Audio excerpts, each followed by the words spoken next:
For those of you guys that haven't watched my last video, I spoke about the reasons why I felt like Man's Best Friend was deserving of winning Album of the Year at the Grammys this year. I'm aware how speaking on why another album deserves this award can come off as contradictory. However, as someone who enjoys listening to both Sabrina Carpenter and Lady Gaga, I owe it to myself to talk about the two amazing women in the music industry as to why they both deserve this award. In my previous video, I judged Man's Best Friend based off of 3 different categories: the creative process of the album, the fan reception, and the legacy of the album, and gave a letter score based on how well said music artist excelled in each category. For today's video, I'm going to be doing the exact same thing, analyzing the lyricism, album rollout, and the overall era and how fans received the album, in which I feel like Mayhem did great on. For starters, let's take a look at Lady Gaga's Grammy history. In 2010, Gaga received 2 Grammys for The Fame, 1 for Best Pop Vocal Album, and 1 for Best Dance Recording for her song Poker Face. In 2011, Gaga received 3 Grammys for The Fame Monster, 1 for Best Female Pop Vocal Performance for Bad Romance, another for Best Short Form Music Video for Bad Romance, and 1 for Best Pop Vocal Album. In 2025, Gaga received 1 Grammy along with Bruno Mars for Best Pop Duo Performance for Die With A Smile. Now obviously, there's a lot more Grammys that she's won in between. However, I did want to bring up her more prominent Grammy wins because there's a common denominator between all of them. Gaga has never won a Grammy for Album of the Year despite being a prominent figure in the music industry for more than 15 years.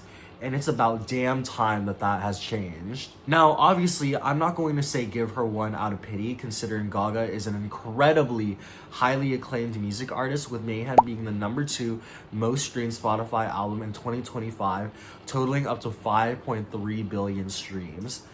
But Gaga never always had this experience in the music industry. When Gaga released her debut album, The Fame, and it was nominated for a Grammy for Album of the Year in 2010, she was up against some pretty fierce competitors. The 2010 Album of the Year nominees included I Am Sasha Fierce by Beyonce, The End by Black Eyed Peas, Big Whiskey and the Groove Grex King by Dave Matthews Band, The Fame by Lady Gaga, and lastly, Fearless by Taylor Swift, which did ultimately win Album of the Year in 2010. I'm not going to sit here and say Gaga deserved it more than I Am Sasha Fierce and Fearless, as both are amazing albums on their own. I think part of the reason why Taylor had the edge compared to Beyonce and Gaga is because Taylor is an albums artist, whereas Gaga is a singles artist.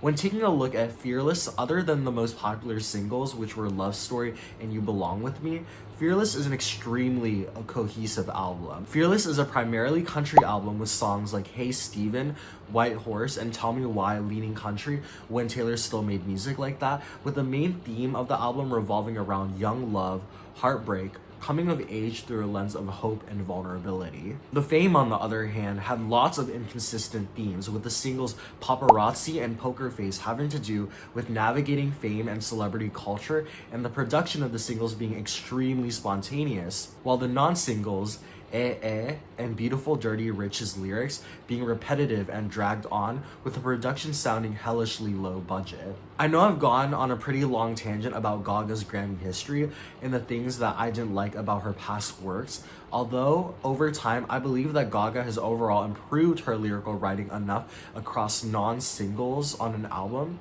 to where she's deserving of Album of the Year. Now, finally getting into why I feel like Mayhem deserves this award, let's talk about the first category that I want to go over, being the creative process when writing Mayhem. So what exactly inspired Lady Gaga to write Mayhem? The simple summarized answer is a desire to embrace personal chaos, to confront her past, and to return to her raw early career pop roots. For example, Disease, the album's opener, introduces the album with a raw, driving energy that reflects internal conflict and turmoil.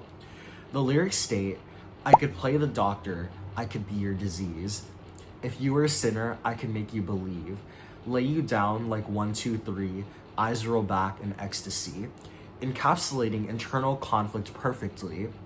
The chorus leans hard into the seduction framed as power and salvation, when Gaga utilizes religious and medical imagery to elevate desire into something almost divine and miraculous. Diving deeper into Disease's lyrics, the first line states, "I could play the doctor, I can cure your disease," symbolizing a cure as attraction. Gaga isn't just presenting herself as the solution to the other person's pain, longing, or emptiness, but the word disease can also be interpreted metaphorically as loneliness, desire, or sadness. The third line states, "Lay you down like 1, 2, 3," implying inevitability. This encounter feels simple, almost reoccurring, reinforcing the idea that Gaga is the confident one commanding this person she's speaking about. Overall, the lyrics blur the line between healing, faith, and sex, portraying the desire as something overwhelming, transformative, and slightly dangerous. The overall vibe isn't tender, it's confident, emphasizing control and the intoxicating pull of someone who sees themselves as irresistible, setting the whole tone for the album. Other songs that play the role of embracing personal chaos include Perfect Celebrity, a song that talks about the contradiction of possessing fame, as Gaga exposes the ugly side of fame when reliving it, embracing its flaws instead of trying to resolve them, as well as a song like Zombie Boy, playing with feelings of numbness and obsession, but in a way that's extremely fantasized. Together, these songs frame chaos as identity. Rather than seeking wholeness or fulfillment, Mayhem echoes a familiar Lady Gaga trait.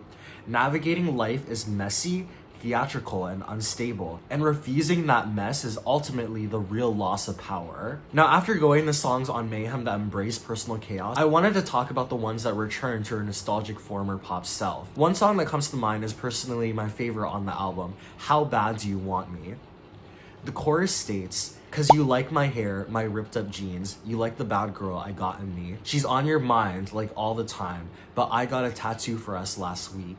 Even good boys bleed." To summarize, these lyrics explore attraction built around image, rebellion, and emotional risk, with Gaga questioning how she's being desired. The first line stating, "'Cause you like my hair, my ripped up jeans, you like the bad girl I got in me," illustrates this romance as aesthetic yet messy. Gaga is aware that the bad girl persona that she's putting on is extremely attractive toward the love interest. The third line states, "She's on your mind like all the time," suggesting obsession. The bad girl becomes almost a character the other person can't shake off, hinting at her obsession or projection over this love interest rather than a mutual understanding. The last line stating, "How bad do you want me?" is the core message of the whole chorus. It's flirtatious, but also confrontational. Gaga is asking whether this desire goes beyond fantasy and surface level rebellion, and whether the other person is willing to accept the cost that comes with wanting her. Overall, the lyrics balance confidence with vulnerability. Gaga knows when she's being desired, but she's also wondering whether this desire is shallow or real. It's all about power, identity, and the tension between being wanted as an idea versus being chosen as a person, all wrapped in the alluring package of 2010's pop production. Now, I've already spent a lot of time lyrically analyzing some of the songs on Mayhem, so I'll just skip over the other songs on Mayhem where Gaga returns to her earlier pop production, because I genuinely feel that after reviewing the creative process for Mayhem, this category alone is sufficient enough as to why Mayhem deserves Album of the Year. Not only does this album have a desire to embrace personal chaos, confront her past, and return to her raw early career pop roots, but I truly feel as if Lady Gaga has changed from being a singles artist into putting effort into all her album's tracks regardless of whether they're a single or not. The next category I wanted to talk about is the fan reception for Mayhem. Now, personally, I like going over the creative process of an album a lot more than I do for fan reception, simply because I love lyric analysis and dissecting an album's consistency and an artist's thought process when creating the tracklist for an album. However, fan reception is crucial for an album because it determines how music resonates, spreads, and ultimately succeeds both culturally and commercially. When I think about the concept of a perfect album rollout, one album that comes to mind is Sabrina Carpenter's Short and Sweet. On paper, Short and Sweet's album rollout was flawless. The lead single for the album, Espresso, peaked at number 3 on Billboard's Hot 100. and maintained a strong presence in the top tier, spending at least 5 weeks in that position. It proved to be a prominent hit, remaining in the top 10 for almost 39 weeks on the chart according to reports in January of 2025. The following single, Please Please Please, peaked at number 1 and stayed on Billboard's Hot 100 for 1 week. Not only was Please Please Please the perfect follow-up single, but the music video she provides for this album track follows up on Espresso, where after getting arrested in the Espresso music video, she then proceeds to be in a jail cell for the Please Please Please music video, being the perfect gateway narrative to extend upon her lead single's success. Now, enough talking about Sabrina because this is Lady Gaga's video.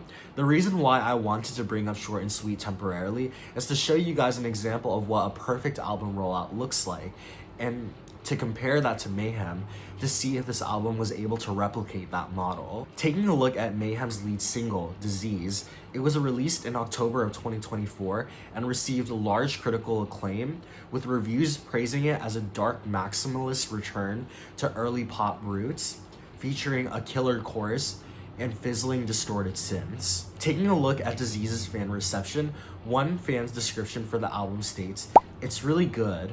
The production is super clean.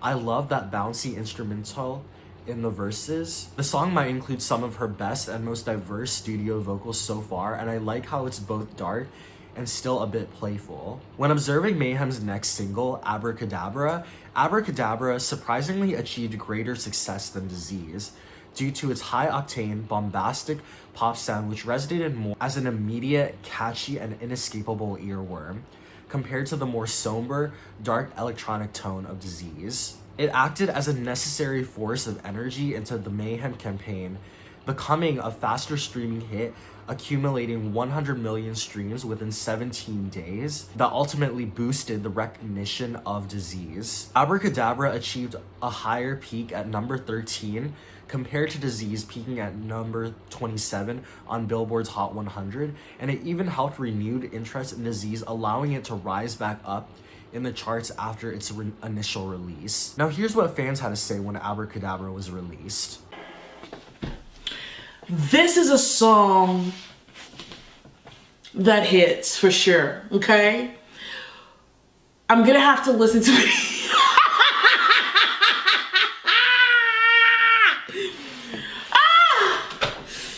I know for a fact that the more you listen to it, the more you get into it. All right, on my initial listen is something that I'm gonna listen to again. So that's that, all right? Wow. Yo. Oh my God. Oh my goodness. Oh my goodness.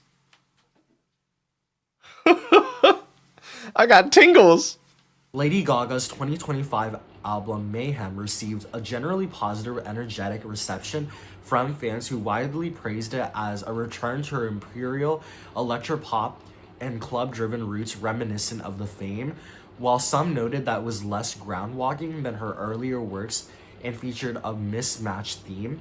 Many enjoyed the high-energy, confident sound. Credible sources such as Pitchfork gave Mayhem a score of an 8 out of 10, describing it as a strong, punishing, and seductive return to form that stands among her best work and was hailed as her most important release since Born This Way. Rolling Stone, on the other hand, rated Mayhem as number 2 out of the 100 best albums of 2025, praising the album for its bold production, experimental sound, and strong songwriting abilities, marking it as one of the best works of 2025. To conclude on how fans received Mayhem, I truly believe that everything I just mentioned regarding comparing Mayhem to a perfect album release model, fans' reactions to the first 2 singles, as well as how critically acclaimed sources scored Mayhem, this album is truly deserving of being Lady Gaga's first ever Album of the Year win. The third and final category I wanted to go over is Mayhem's legacy. Maintaining a good legacy is crucial for a music artist to ensure long-term career success, financial stability through catalog value, and sustained relevance across generations. Now, obviously, Lady Gaga already possesses all 3 of these. Whether or not she would have released a new album for 2025, she would have still A, retained her main pop girl status, B, have tons of money, and C, have legendary 2010s hits without needing to release a new album. If anything, Mayhem expanded upon the legacy Gaga already had. So how did the release of Mayhem contribute to Gaga's legacy? For starters, a key contribution to her career includes reclaiming and evolving her signature sound. Mayhem revives the electropop sound of her debut album The Fame and The Fame Monster, while incorporating matured vocal styles and more experimental production.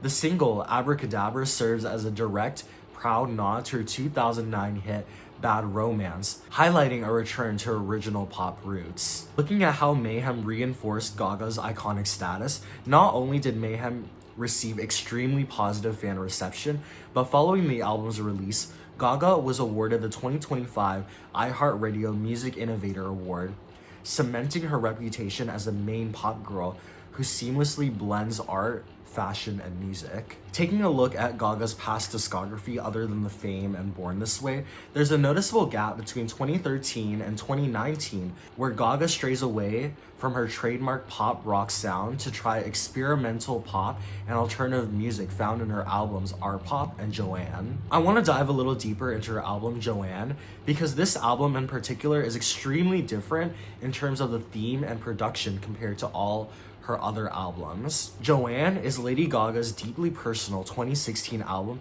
exploring grief, family, and vulnerability. It moves away from pop-heavy sounds toward country and folk to process personal, raw emotions like loss and trauma. This shift away from her usual pop sound to country and folk is monumental because it shows that Gaga isn't afraid to lose fans to pursue her artistry, which I can really admire. But enough talking about Joanne because this is Mayhem's time to shine. I wanted to bring up her previous albums because considering how Gaga took a 9-year break from her trademark pop sound that made her famous in the first place and returned to the music that her fans adored in the first place is record-breaking. Mayhem is described as a rejuvenation that allows her to look back at her past work through a more mature lens, almost rearranging the shattered pieces of herself to create a new, enduring artistic legacy. But yeah, let me know in the comments down below who you're rooting for at the Grammys this year, what Grammys you think Lady Gaga is going to win, and what other music artists you all want me to analyze. Mwah. Love y'all. And have a good rest of your day. Thank you so much for watching. And yeah, goodbye.